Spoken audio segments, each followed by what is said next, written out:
கோலாலம்பூரில் உள்ள ஓர் உணவகத்தில் புகைப்பிடித்ததை தொடர்ந்து இரு ஆடவர்களுக்கு இடையே ஏற்பட்ட வாக்குவாதம் கைகலப்பில் முடிந்தது. சம்பவத்தின் போது முதிய ஆடவர் உணவகத்தில் புகைப்பிடித்தார். அருகில் இருந்த குடும்பம், குறிப்பாக குழந்தை அருகில் இருந்ததால் அவரை எச்சரித்தனர். இதனால் ஏற்பட்ட வாக்குவாதம் ஹொக்கியன் மொழியில் சூடு பிடித்தது. பின்னர் அந்த முதிய நபர் எழுந்து கையால் அடிக்க முயன்ற காட்சி வீடியோவாக சமூக ஊடகங்களில் வைரலாகியுள்ளது. இச்சம்பவம் குறித்து இணையத்தில் பெரும் விவாதம் எழுந்துள்ளது. சிலர் புகைப்பிடித்தவரை குற்றம் சாட்ட, மற்றவர்கள் அவரை எச்சரித்த விதமே சண்டைக்கு காரணம் என கூறுகின்றனர். 2019 ஆண்டு முதல் மலேசியாவில் உணவகங்களில் புகைப்பிடிப்பது சட்டப்படி தடை செய்யப்பட்டுள்ளது. மீறுபவர்களுக்கு 10,000 ரிங்கிட் அபராதம் அல்லது 2 ஆண்டுகள் சிறை தண்டனை விதிக்கப்படலாம்.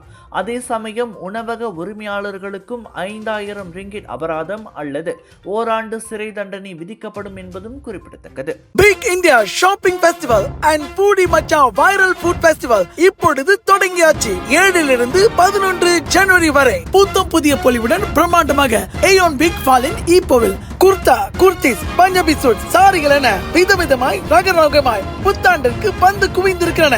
அனைத்தும் 80% வரை டிஸ்கவுண்ட். பானிபூரி முதல் பிரியாணி வரை வைரல் ஃபுட் ஃபெஸ்டிவலோடு அனைத்தும் கிடைக்கும். ஏயோன் பிக் ஃபாலின் ஈப்போவில் பிக் சேல், பிக் டிஸ்கவுண்ட். திரண்டு வாருங்கள்.